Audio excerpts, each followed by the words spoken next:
For millions of years, humans have survived on planet Earth. Planet Earth, a nice tiny blue dot in the universe. What a wonderful creation of God, nature, universe. What a wonderful blue dot it is. And for millions of years we have existed. We were hearty, healthy, happy. But today we are witnessing a phenomenon of exploding cancers. Everywhere there is cancer. In my place where I am, there are at least 4 major cancer centers. What is the cause? Why didn't we not experience such huge amount of cancers earlier? Now that was a diagnostic conundrum. We never knew. Today we realize for thousands of years we have lived in the forest, in the jungle with enough access to sunlight. Now we are living in a concrete jungle.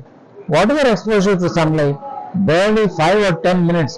When we get out of the apartment, get into the car, get into the office, 4 or 5 or 10 minutes. Is that enough to look after the vitamin D level? It's absolutely not enough.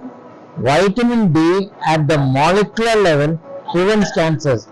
There is a huge episode of cancers happening. So as a consequence, what is the prerequisite now? Everybody, everybody, all organizations, school, colleges must ensure half an hour of good sunlight exposure for everybody, and make sure that your vitamin D, as they describe in various reference ranges, not 40, it should be 80 nanogram per milliliter. I repeat again, 80 nanogram per milliliter. If your vitamin D is at 80 nanogram per milliliter, whatever may be the predisposing cause, whatever be the environmental hazard, whatever be the habit, to a large extent you will be prevented.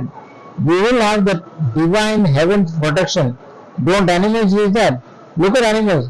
Do they spend, if left on their own, they spend large amount of their time in sunlight.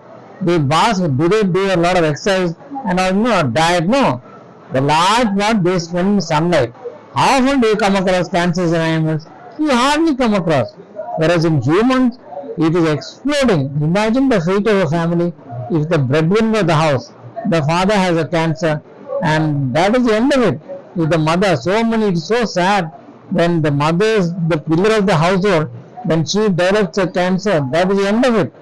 The children become uncared for and ultimately they become destitute because society will not care for them.